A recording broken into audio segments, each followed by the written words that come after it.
राजा विक्रमादित्य ने किस तरह किया शनिदेव, लक्ष्मी और धर्म कर्म का न्याय। मित्रों, कहानी बड़ी ही रोचक है।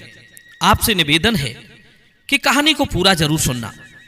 एक समय की बात है कि उज्जैन नगरी में महाराजा विक्रमादित्य राज करते थे, जो राजा वीर विक्रमाजीत के नाम से भी प्रसिद्ध थे। अपने देहाती भाषा में उनको राजा वीर विक्रमाजीत कहा जाता है। तो श्रोताओं, उन्हीं के राज्य में उज्जैन नगरी से दूर किसी गांव में एक ब्राह्मण परिवार रहता था। ब्राह्मण परिवार बहुत ही गरीब स्थिति में था।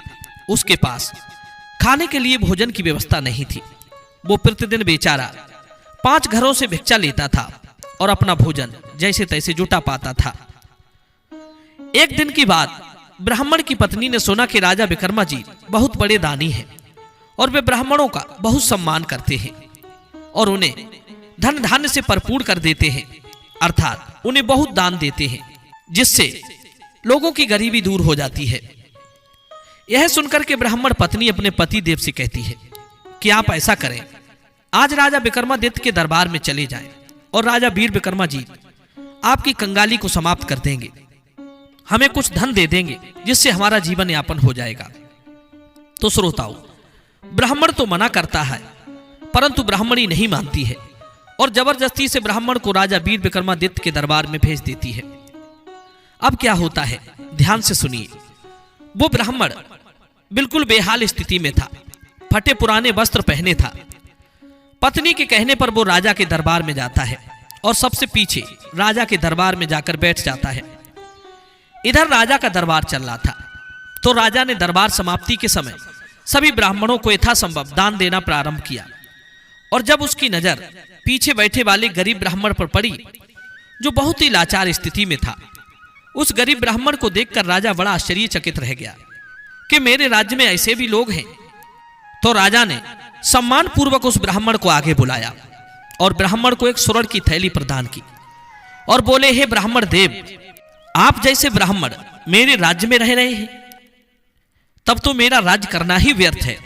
हे ब्राह्मण देव, आप ये स्वर्ण मुद्राएं ले जाइए और बड़े आराम से जीवन यापन कीजिए। श्रोताओं, अब ब्राह्मण देव सोने की मोहरों से भरी हुई थैली को पाकर बड़े प्रसन्न होते हैं और खुशी खुशी स्वर्ण की थैली को लेकर अपने घर की ओर चल देते हैं। इधर क्या होता है, उसी रास्ते में जिसमें ब्राह्मण का घर था, उज्जैन नगरी से उस गांव के लिए चल देते हैं। चलते चलते रास्ते में कुछ जंगल पड़ता था। जब वो ब्राह्मण देव उस जंगल में आए, तो भगवान शनिदेव राजा वीर विक्रमाजीत का रूप धारण करके घोड़े पर सवार होकर के आते हैं और ब्राह्मण से कहते हैं कि हे पंडित, तू इस सोने की थैली को ले आया, क्या ये तूने कमा कर रखा है? यह सुनकर ब्राह्मण चुप हो जाता है, क्योंकि यह सवाल वही राजा कर रहा था जिसने ब्राह्मण को वो सोने की थैली दान में दी थी। लेकिन वो राजा विक्रमादित्य नहीं था, वो तो शनिदेव थे, जो राजा विक्रमादित्य का रूप बनाकर आए थे। राजा विक्रमादित्य के रूप में शनिदेव कहने लगे, हे ब्राह्मण, लाइए सोने की थैली मुझे दे दे, ये मेरी है और मैंने इसे बड़ी मेहनत से कमाया है। दोस्तों, उस थैली को शनिदेव उस ब्राह्मण के हाथ से वापस ले जाते हैं। ब्राह्मण भी बड़ा आश्चर्य में पड़ गया कि इस राजा ने पहले तो मुझे दक्षिणा दे दी और इस जंगल में आकर के ये मुझसे छीन ले गया। ब्राह्मण बेचारा निराश होकर के अपने घर लौट आता है और जब उसकी ब्राह्मणी पूछती है कि राजा के यहां से क्या लाए हो, राजा ने क्या दान में दिया, तो ब्राह्मण देव कहने लगे, अरे भाग्यवान, मेरी तो इच्छा वहां जाने की पहले से ही नहीं थी, पर तुमने मुझे भेज दिया कि चले जाओ, बहुत अच्छा राजा है। आज मुझे पता चला कि उससे ज्यादा घटिया आदमी तो संसार में नहीं है।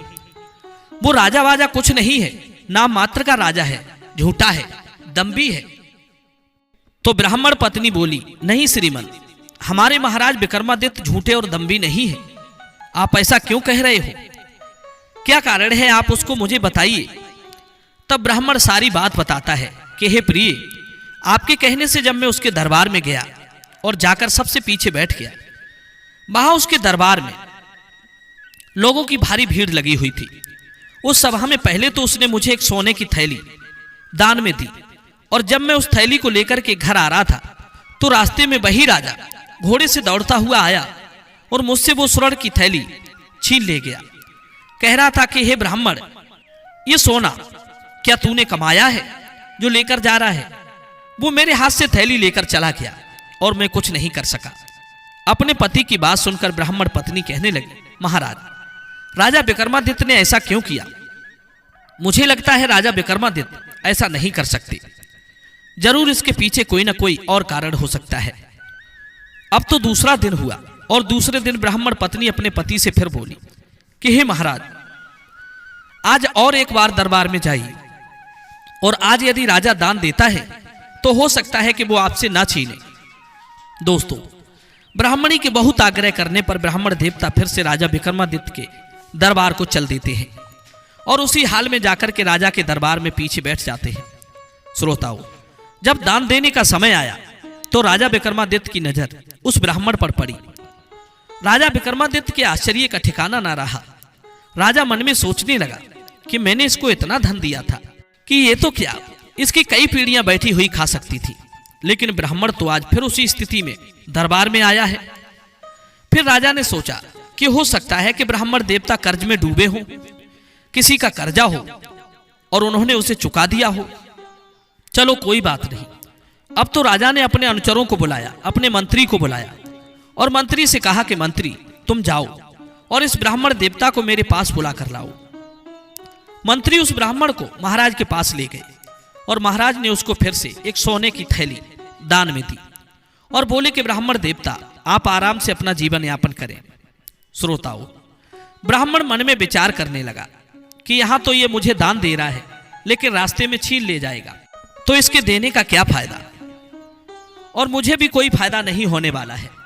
ब्राह्मण देवता उस स्वर्ण थैली को लेकर के जल्दी जल्दी अपने घर की ओर जाने लगते हैं और जैसे ही वे उसी जंगल के मध्य भाग में पहुंचे तो वहीं शनिदेव राजा विक्रमादित्य का रूप धारण करके घोड़े पर सवार होकर के उस ब्राह्मण को आगे से घेर लेते हैं और बोले, अरे वाह, कितना होशियार पंडित है, सोने की थैली को लिए जा रहा है। ये सोना क्या तूने कमाया है? ला, मेरा सोना मुझे लौटा दे। तो इस तरीके से ब्राह्मण से उस सोने की थैली को छीन करके शनिदेव फिर ले जाते हैं। अब तो वो ब्राह्मण बड़ा दुखी हुआ और अपने घर की ओर चला आया। ब्राह्मणी ने आज फिर पूछा, क्या हुआ? तो ब्राह्मण देवता कहने लगे, हे ब्राह्मणी, उस राजा ने मुझे स्वर्ण तो प्रदान किया, पर मैंने तुमसे कहा था ना कि वो राजा झूठा है, दंभी है। उसने आज फिर मुझसे वो सोना रास्ते में छीन लिया। ये उसका क्या तरीका है? उसकी नीति मुझे बिल्कुल समझ में नहीं आई। पंडित जी की बात सुनकर ब्राह्मणी मन में विचार करने लगी कि इसके पीछे कोई ना कोई दूसरा कारण हो सकता है। राजा विक्रमादित्य ऐसा नहीं कर सकते। अब तो श्रोताओं, वो ब्राह्मणी तीसरे दिन भी ब्राह्मण देवता को समझा बुझाकर राजा के पास भेजती है। बोली कि हे भगवान, आप आज राजा के दरबार में जाइए और यदि आज राजा आपको जब दक्षिणा दे तो आप उसी समय भरे दरबार में राजा से कहना कि महाराज, आप जो दान मुझे देते हैं उसे स्वयं ही आकर मुझसे छीन क्यों लेते हो? ये तुम्हारे दान करने का क्या तरीका है? ये कहाँ का न्याय है? मित्रों, पत्नी के आग्रह पर ब्राह्मण देवता तीसरे दिन भी राजा के दरबार में चले जाते हैं और जब राजा के दरबार में ब्राह्मण देवता पहुंच गए तो राजा की नजर उस ब्राह्मण पर पड़ी तो राजा के आश्चर्य का ठिकाना नहीं रहा। राजा ने अपने मंत्री से कहा कि मंत्री, इस ब्राह्मण को मैंने इतना दान दे चुका हूं कि ये तो क्या, इसकी कई पीढ़ी बैठी हुई आराम से जीवन यापन कर सकती है, पर समझ में नहीं आता कि इतना देने के बाद भी ब्राह्मण आज फिर दरबार में आया है। इसके पीछे क्या रहस्य है? चलो कोई बात नहीं, जब ये ब्राह्मण मेरे पास आया है तो इसे और दिन से अधिक धन आज देकर विदा करो। श्रोताओं, जब उस ब्राह्मण देवता को राजा के मंत्री ने महाराज विक्रमादित्य के पास बुलाया तो महाराज विक्रम ने तो उसे और दिनों से दुगना धन उसे दिया और कहा, हे ब्राह्मण देव, हो सकता है कि आप पर किसी का कर्जा रहा हो, इसलिए आपका जीवन यापन के लिए धन ना बचा हो, लेकिन कोई बात नहीं, आज आप ये धन ले जाइए और आराम से जीवन यापन कीजिए। राजा की बात सुनकर ब्राह्मण देव कहने लगे, महाराज, आप मुझे यहां तो दान देते हैं, यहां तो ये सोने की थैली देते हैं, लेकिन रास्ते में छीन ले जाते हैं। ये आपका दान करने का तरीका ठीक नहीं है। पंडित जी की बात सुनकर राजा सोचने लगा कि इस ब्राह्मण के साथ कोई ना कोई घटना घटित हो रही है, कोई बहरूपिया इससे इसका धन छीन लेता है। राजा ने ब्राह्मण से कहा, हे ब्राह्मण देव, आप चलिए, आज आपसे कोई धन नहीं छीन पाएगा। मित्रों, इधर ब्राह्मण देवता चल देते हैं और स्वर्ण की थैली को अपने पास ठीक से रख लेते हैं और पीछे से राजा भी अपने घोड़े पर सवार होकर तैयार होकर चल देता है। जब ब्राह्मण उस जंगल के मध्य भाग में आते हैं तो उधर से शनिदेव भी राजा का रूप धारण करके ब्राह्मण देवता को रोक लेते हैं और उसी समय राजा विक्रमादित्य भी वहीं पहुंच जाते हैं। जब राजा विक्रमादित्य ने देखा कि यह स्वर्ण छीनने वाला कोई दुष्ट स्वयं मेरे वेश में आया है, मेरी ही शकल का है, मेरा जैसा है, मेरे जैसा घोड़ा रखता है, आखिर ये कौन है? तो राजा विक्रम कहने लगे, अरे दुष्ट पापी, तू कौन है और बार बार इस ब्राह्मण का धन क्यों छीन लेता है? तू इसे क्यों परेशान कर रहा है? मैं इसे दान देता हूं और तू छीन ले जाता है। इधर ब्राह्मण देवता भी उन दोनों को देखकर बड़े हैरान थे कि एक सी वेशभूषा, एक जैसी शकल। वे देखकर चकित रह जाते हैं कि ये दोनों राजा इकट्ठे हो गए हैं, इसका क्या रहस्य है? मित्रों, शनिदेव बोले, राजन ध्यान से सुनो, मैं शनिदेव हूं और मैं इस ब्राह्मण पर 7.5 वर्ष के लिए आया था, इसीलिए मैं इसका धन छीन लेता हूं। जब तक मेरी महादशा इस पर रहेगी तब तक ये धन का सुख नहीं पा सकता और अब 1 महीना बाकी बचा है। इस महीने और मैं इस ब्राह्मण पर रहूंगा, उसके बाद इसके अच्छे दिन प्रारंभ हो जाएंगे। मैं इसे 1 महीने तक कुछ भी अच्छा कार्य नहीं करने दूंगा। तो शनिदेव की यह बात सुनकर राजा कहने लगे कि देखिए, मैं राजा विक्रमादित्य हूं और मेरा काम है पराये कष्टों को हरण करना। तो 1 महीने के लिए आप इस ब्राह्मण देवता को छोड़कर मेरे पास चलिए, आपको सादर आमंत्रित करके ले चलता हूं। आप 1 महीने के लिए मेरे ऊपर आ जाइए। राजा की बात सुनकर शनिदेव बोले, हे राजन, यह ब्राह्मण तो 1 महीने का समय निकाल देगा, लेकिन तुम 1 महीने का समय कैसे निकालोगे? इसलिए मुझे अपने साथ मन ले चलिए। तो राजा बोले, नहीं, मुझे मरना भी पड़े तो मैं अपने प्राण त्याग दूंगा, परंतु मैं ब्राह्मण को कष्ट में नहीं देख सकता। तुम्हें मेरे साथ चलना ही होगा। श्रोताओं, राजा की बात सुनकर के शनिदेव ने जो 2 दिन स्वर्ण थैली छीन कर ले गए थे उनको ब्राह्मण को लौटा दिया और बोले, राजन, अब मैं 1 महीना को आप पर आ गया हूं, आप सावधान होकर रहना, आपके साथ कुछ भी हो सकता है। मित्रों, तो राजा विक्रमादित्य भी कह देते हैं, ठीक है, तुम्हारा आना मुझे सहज स्वीकार है, पर आप इस ब्राह्मण का पीछा छोड़ दो। दर्शक बंधुओं, वो ब्राह्मण 3 दिन की स्वर्ण थैली लेकर हंसी खुशी से अपने घर चला जाता है और बड़े ऐसो आराम की जिंदगी जीने लगता है। बड़े आराम से उसकी जिंदगी कटने लगती है। मित्रों, अब उसका संकट तो टल जाता है और शनिदेव इधर राजा विक्रमादित्य के ऊपर आ जाते हैं। राजा विक्रमादित्य ने धीरे धीरे करके 15 दिन का समय तो निकाल दिया। 15 दिन तक शनि ने राजा पर कोई प्रभाव नहीं किया, इसलिए राजा भी थोड़े निश्चिंत हो गए कि अब मेरा शनिदेव 15 दिन में कुछ नहीं बिगाड़ सकते, क्योंकि उन्होंने इतने दिन में ही मेरा कुछ नहीं कर पाया। तो अब क्या करेंगे? मित्रों, एक दिन की बात, 16वें दिन राजा जंगल को शिकार खेलने जाता है और शनिदेव भी राजा के इसी दिन के चक्कर में थे कि राजा कब मेरे हत्थे चढ़े। तो श्रोताओं, जब राजा जंगल में शिकार खेलने के लिए गए तो शनिदेव ने एक मृग का रूप धारण किया और राजा को जंगल में भगा कर ले गए। राजा भी उसके पीछे पीछे चला जा रहा था। शनिदेव राजा को बहुत दूर तक दूसरे राज्य की सीमा में ले गए।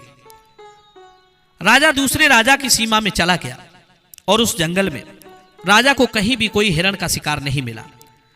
राजा को जंगल में एकदम से अंधेरा हो जाता है। तो राजा मन में विचार करने लगा, भयानक जंगल है और अब मैं इस जंगल में कहां जाऊं? तो राजा उस जंगल में ही एक धर्मशाला मिल जाती है। राजा उस रात उसी धर्मशाला पर ठहर जाता है। श्रोताओं, फिर क्या होता है? वहां से कुछ किलोमीटर दूरी पर एक दूसरे राजा का राज्य था। उज्जैन नगरी की सीमा से बहुत दूर था। कोई दूसरा राजा था, उसका राज्य था। उस राजा के यहां शनिदेव ने चोरी करना प्रारंभ किया और राजा के संपूर्ण खजाने को लूट कर ला करके राजा विक्रमादित्य जहां सो रहे थे उनके पास में रख देता है और राजा विक्रमादित्य सोते हुए उन्हें बेहोश कर दिया।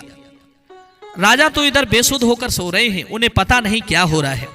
और इधर जब प्रातःकाल का समय हुआ तो दूसरे राजा के खजाने के चारों ओर रहने वाले पहरेदार सैनिक जागे तो उन्होंने देखा कि उसके खजाने को तो किसी ने चुरा लिया है। तो राजा के सैनिकों ने राजा से कहा, महाराज आपके खजाने की चोरी हो गई है। तो राजा बोला, चोरी कैसे हो गई? सैनिकों ने बताया कि महाराज पता नहीं, हमें कुछ भी याद नहीं है और ना जाने कब खजाने की चोरी हो चुकी है।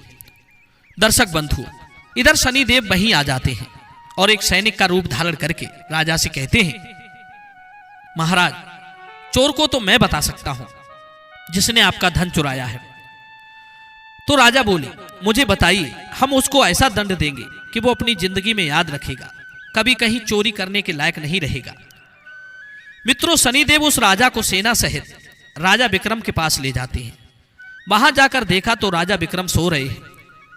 दूसरे राज्य का राजा फौरन आदेश देता है कि इस चोर को पकड़ लिया जाए और इसके हाथ पैर काटकर बक्सी में डाल दिया जाए। मित्रों, दूसरे राज्य का राजा नहीं जानता था कि ये उज्जैन के राजा विक्रमादित्य हैं। उसका आदेश पाते ही उसके सैनिकों ने सोते हुए महाराज वीर विक्रमादित्य को हाथ पैर कटवाकर अलग कर दिए। राजा के दोनों हाथ और दोनों पैर काट दिए जाते हैं और हाथ पैर काटकर एक बक्सी में डलवा दिए जाते हैं। अब तो राजा को होश आता है तो राजा बड़े ही विचलित होते हैं। राजा सोचते हैं, ये क्या हुआ? हे ईश्वर, बड़ी विचित्र घटना घटित हुई है। मित्रों, उधर जो दूसरा राजा था वो उस खजाने को भरवाकर अपने महल को वापस ले गया और राजा विक्रमादित्य को उसके हाथ पैर काटकर वहीं रास्ते के किनारे डालकर चला गया। राजा विक्रमादित्य के शरीर से खून रिस रहा था, वे पीड़ा से बुरी तरह करहा रहे थे। मित्रों, अब उसी रास्ते से जहां राजा विक्रमादित्य का शरीर पड़ा था, उसी रास्ते से एक आदमी तेल बेचने जाता था। राजा विक्रमादित्य उसी रास्ते में पड़े हुए थे, वहां करहा रहे थे। राजा ने उस तेल बेचने वाले से निवेदन किया कि हे भाई, तुम कौन हो? विक्रमादित्य की आवाज सुनकर उन्हें ठूठ के रूप में देखकर वो आदमी डर जाता है। तब राजा विक्रमादित्य बोले, हे भाई, तुम मुझसे डरो मत, मैं एक आदमी हूं आपकी तरह, किसी ने मेरे हाथ पैर काट दिए हैं। तब वो तेल बेचने वाला आदमी पूछता है, हे भाई, तुम्हारे हाथ पैर किसने कटवा दिए? तब विक्रमादित्य कहते हैं, हाथ पैर कैसे कट गए? ये कथा बड़ी विचित्र है। आप मुझ पर एक उपकार कर दो, थोड़ा सा तेल मेरे ये कटे हुए स्थान पर लगा दो। आप इन पर लगा देंगे तो मैं आपका सदा ऋणी रहूंगा। मैं आपको इसके बदले में बहुत सारा सोना प्रदान करूंगा।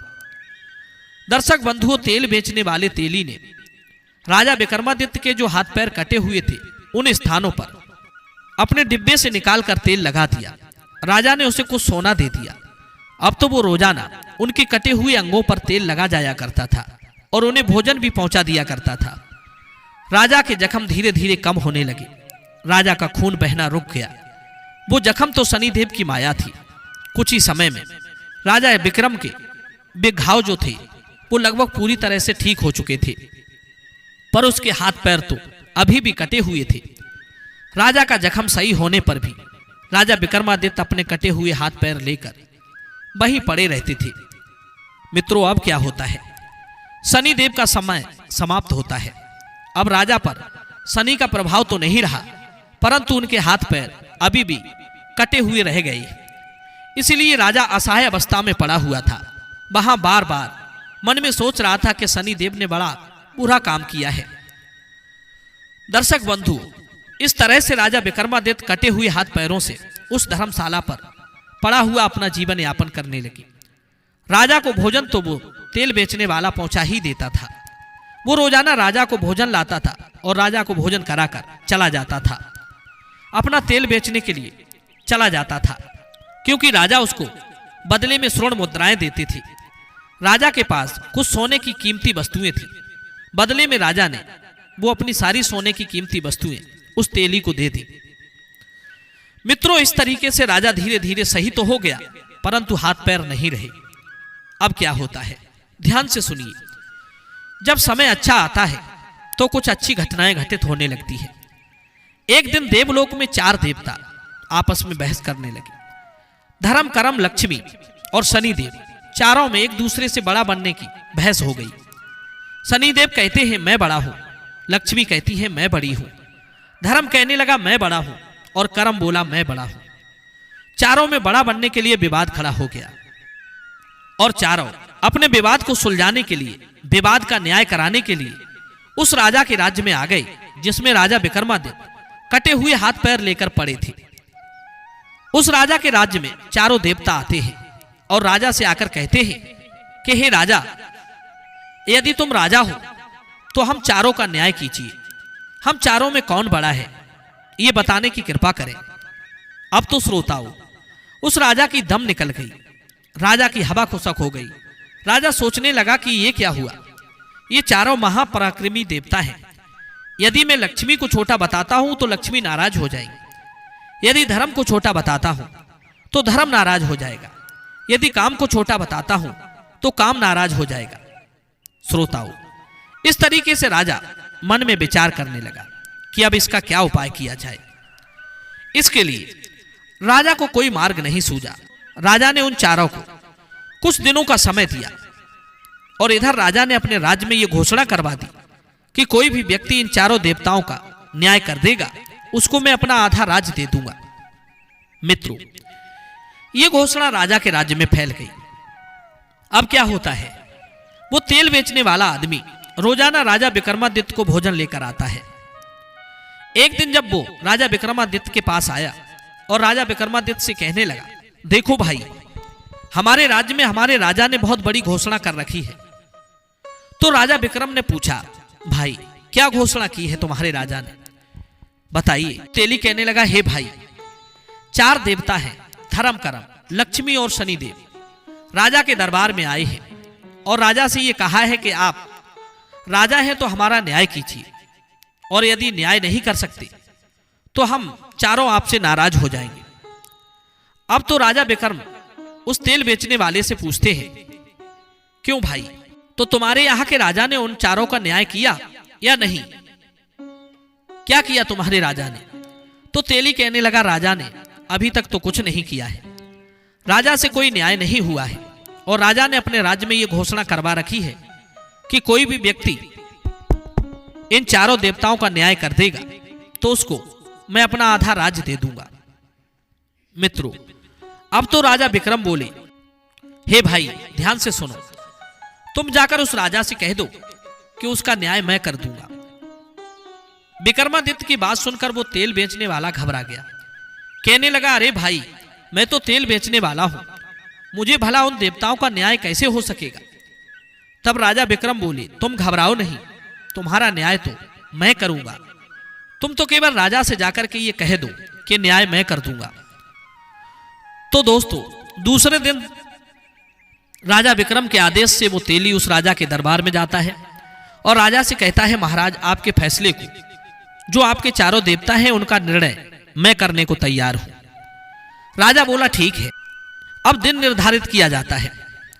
राजा कहने लगा, हे तेली, यदि आपसे न्याय नहीं हुआ तो मैं तुम्हारे पूरे परिवार को कोलू में पिरवा दूंगा, आपका भी तेल निकलवा दिया जाएगा। तेली कहता है, ठीक है महाराज, आपका न्याय नहीं हो पाया तभी तो आप ऐसा करेंगे, यदि न्याय कर दिया तो आपको आधा राज्य देना पड़ेगा।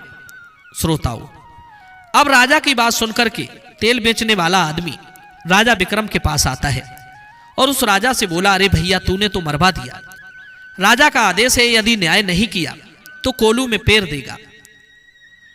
तो राजा विक्रम कहने लगे, भाई आप घबराओ मत, आपका ठीक न्याय होगा, पर इसके लिए आप आज शाम को मुझे अपने घर ले चलिए और राजा से यह कह दिया जाए कि हमें एक बंद कमरे की व्यवस्था कर दो और हमारे घर से लेकर राजा के उस बंद कमरे तक कपड़े की दीवार लगा दी जाए, क्योंकि जहां न्याय होगा वहां तक तुम मुझे पीठ पर बैठाकर ले जाओगे, कोई मुझे देख ना पाए, किसी को यह पता नहीं चलना चाहिए कि तुम्हारे अलावा भी उस कमरे में कोई और है।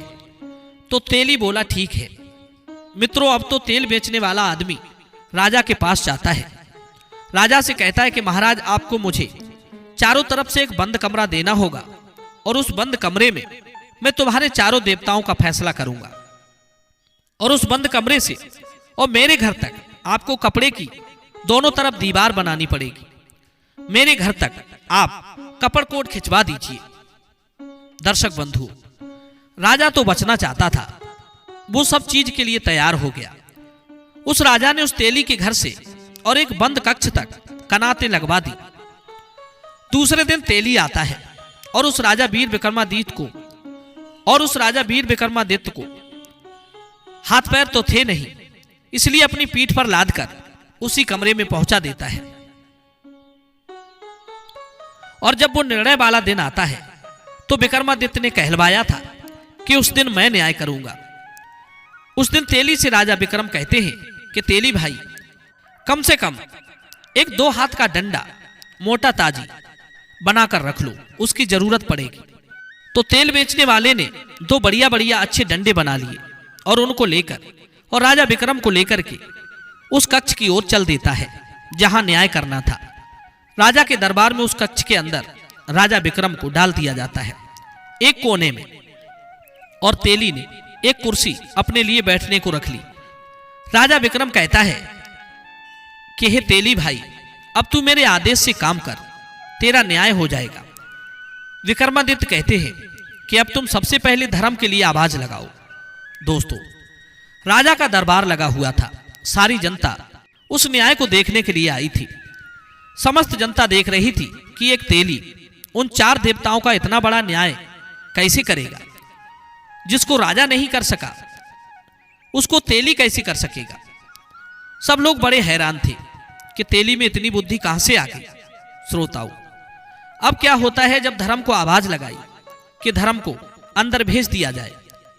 जब धर्म को बुलाया गया कमरे के अंदर, तो धर्म मन में विचार करने लगे कि सबसे पहले मुझे बुलाया गया है और हो सकता है कि मैं सबसे बड़ा हूं, इसीलिए मुझे बुलाया गया है और मुझे आज सबसे बड़ा पद मिलने वाला है। श्रोताओं, जैसे ही धर्म अंदर घुसे तो तेली ने अंदर से साध कर कुंडी लगा दी और ताला भी मार दिया।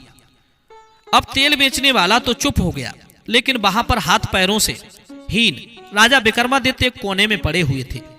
राजा विक्रम कोने में पड़े हुए धर्म से कहने लगे, हे धर्म, मुझे देखो, मैं उज्जैनी का राजा विक्रमादित्य हूं।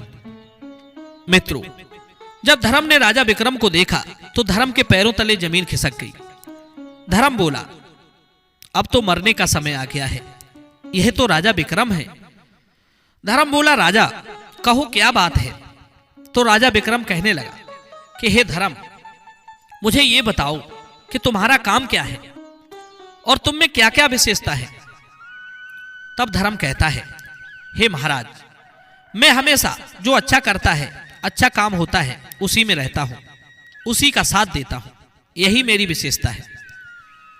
तो राजा विक्रम कहने लगे, अच्छा कर्म किसे कहते हैं। तब धर्म कहते हैं कि किसी को दान देना, भूखे को भोजन कराना और प्रजा की अच्छी तरह रक्षा करना, यही धर्म के काम है। तो राजा विक्रम बोले कि मुझे एक बात बताइए धर्म। हे धर्म, मैंने किसी को दान दिया था, तो क्या वो दान देना गलत है। धर्म बोला, नहीं राजा, गलत तो नहीं है। तो एक बात बताइए, मैंने उस ब्राह्मण देवता को स्वर्ण दान दिया था, तो मेरा काम गलत तो नहीं था। धर्म बोला, गलत तो नहीं था, सही था, तो मुझे उसकी सजा क्यों मिली। इतना कहकर विक्रमादित्य ने तेल बेचने वाले को आदेश दिया, तेली भाई डंडा उठाइए और धर्म की पीठ पर ठीक ठीक बरसाओ। श्रोताओ, अब तो तेली ने धर्म की पीठ पर डंडों का प्रहार करना प्रारंभ कर दिया। धर्म की खाल उधेड़ दी। धर्म चिल्लाने लगे, रोने लगे। राजा से बोले, महाराज मैं मर जाऊंगा, मुझे जीवन दान दीजिए। राजा बोला, ठीक है। तब विक्रमादित्य कहते हैं, मैं तुझे जीवन दान देता हूं, पर इसके लिए तुम्हें एक काम करना होगा। इस राजा ने मेरे हाथ पैर कटवा कर अपने आप भक्सी में डरवा दिए हैं। तुम मेरे एक हाथ को लाकर मेरे हाथ से जोड़ दो, मुझे ठीक कर दो। मित्रों, पहले राजाओं के यहां एक भक्सी हुआ करती थी जिसे तहखाना बोलते हैं। राजा लोग अपने सबसे बड़े शत्रु को बंदी बनाकर उस तहखाने में डाल देते थे। विक्रमादित्य ने धर्म से कहा कि जाइए राजा की भक्ति से मेरे हाथ को लेकर आओ और मुझे ठीक कीजिए। दर्शक बंधुओं, धर्म चुपचाप गए और राजा का एक कटा हुआ हाथ लेकर के आते हैं और राजा के हाथ से फिर से जोड़ देते हैं। विक्रमादित्य ने धर्म से कहा कि हे धर्म, अब तुम बाहर जाकर चुपचाप बैठ जाओ, आपका निर्णय हो चुका है और दूर जाकर चुपचाप बैठ जाना, नहीं तो दोबारा नंबर आ सकता है। श्रोताओं, अब तो धर्म के होश उड़ गए और चुपचाप दूर जाकर धर्म बैठ जाते हैं। उधर तीनों देवता सोचने लगे कि धर्म तो चुप बैठा है, लगता है हमसे बड़ा नहीं है। यदि बड़ा घोषित कर दिया जाता तो हंसता हुआ आता। मित्रों, अब दोबारा आवाज लगाई जाती है। राजा विक्रम तेल बेचने वाले से कहते हैं कि अब करम को बुला लीजिए। तो तेली आवाज लगाता है कि करमदेव अंदर आए। इधर करम मुस्कुराता हुआ जाता है और सोचता है कि धर्म तो बड़ा है नहीं, बाकी लोग भी बड़े नहीं हैं। मुझे आवाज लगाई जा रही है, हो सकता है कि मैं ही बड़ा हूं। जब करम अंदर गया तो तेली का तो वही काम था, उसने झट से कुंडी लगाई और ताला लगा दिया। और जब करम ने राजा विक्रमादित्य को पड़ा हुआ देखा तो करम के पैरों के तले भी जमीन खिसक गई। करम सोचने लगा कि मेरा भी पिटने का नंबर आ गया है। राजा विक्रम पूछने लगे, हे करम देवता, मुझे एक बात बताइए, तू अच्छे का साथ देता है या बुरे का? तो करम बोला, महाराज, मैं दोनों तरीके से चलता हूं, परंतु हमेशा अच्छा करने वाले की विजय होती है, बुरे कर्म करने वाले की कभी विजय नहीं होती। तो एक बात बता करम, मैंने जो धन दान किया था उस ब्राह्मण देवता को, वो कर्म अच्छा था या बुरा? तो करम बोला, महाराज, वो कर्म तो अच्छा था, तो अच्छे कर्म का फल मुझे क्यों नहीं मिला? इसके पीछे का क्या कारण है? मुझ पर यह आरोप क्यों लगाया गया कि मैंने चोरी की है? क्या मैं कभी किसी की चोरी करता हूं? इस राजा ने मेरे हाथ पैर क्यों काटे? चोरी के आरोप में मेरे हाथ पैर काट दिए गए, जबकि मैंने तो अच्छा काम किया था, चोरी मैंने की नहीं, तो मुझको इसका दंड क्यों मिला? मित्रों, जब करम कोई जवाब नहीं दे पाया तो विक्रमादित्य ने तेली से कहा, भाई, इसकी पीठ पर भी 10-5 डंडे बरसाओ। तेली ने इस तरह डंडा उठाया और करम की पीठ पर डंडों का प्रहार करना आरंभ कर दिया। करम को पीटते पीटते भूत बना दिया। करम बेहोश हो गया और करम हाथ जोड़ने लगा, गिड़गिड़ाने लगा कि महाराज, मैं मर जाऊंगा, मुझे प्राण दान दीजिए। राजा विक्रम बोले, चलिए ठीक है, मैं तुम्हें प्राण दान देता हूं, पर मेरा एक हाथ इस राजा ने दूसरी भक्सी में कटवा कर डलवाया है, जाइए उस हाथ को लेकर आइए और मेरे हाथ को जोड़ दीजिए।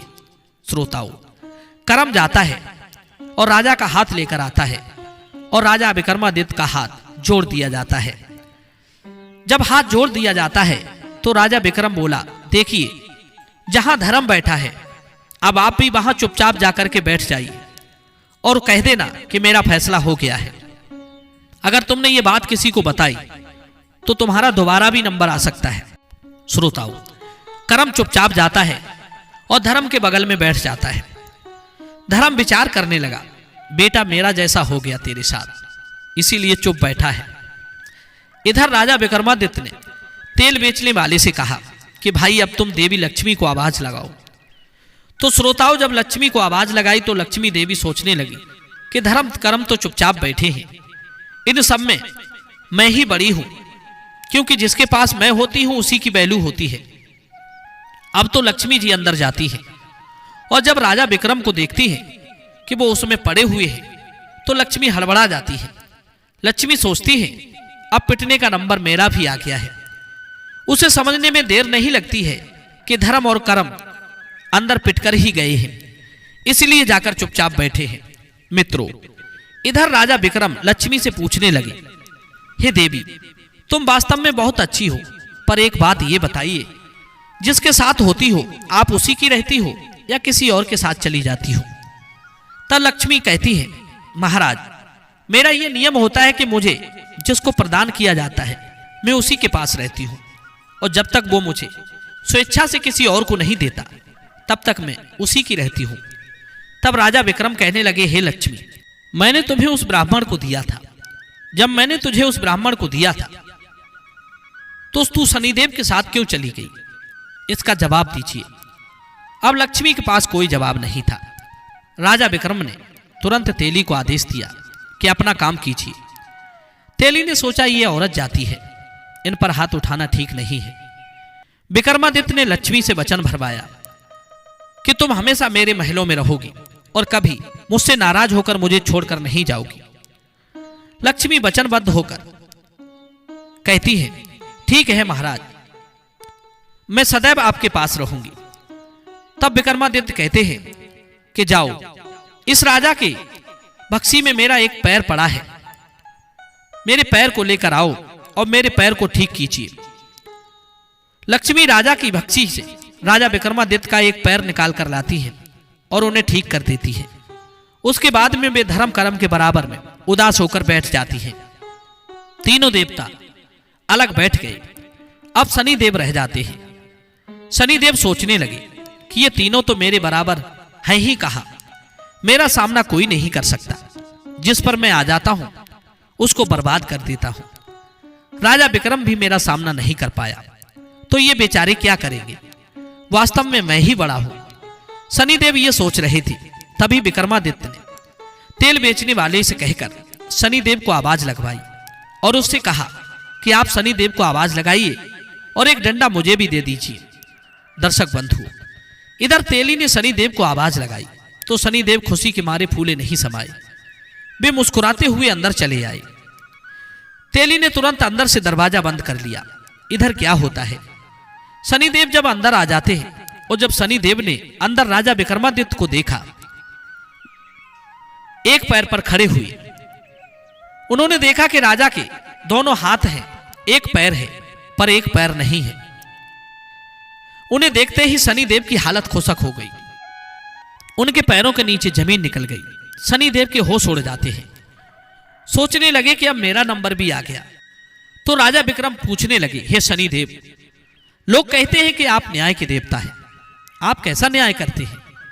मैंने किस राजा की चोरी की जो आपने मुझ पर चोरी का इल्जाम लगवाकर मेरे हाथ पैर कटवा लिए? शनिदेव ने कहा, राजन, मैं प्राणी को किसी भी तरह से परेशान कर सकता हूं, यही मेरे न्याय करने का तरीका है। राजा विक्रमादित्य फौरन तेली को आदेश देते हैं कि अपना काम शुरू करो। अब तो तेल बेचने वाला आदमी डंडा लेकर वहीं खड़ा था। वो एकदम से शनिदेव पर डंडे बरसाने लगा। शनिदेव दुहाई देने लगे, महाराज हमें क्षमा करो।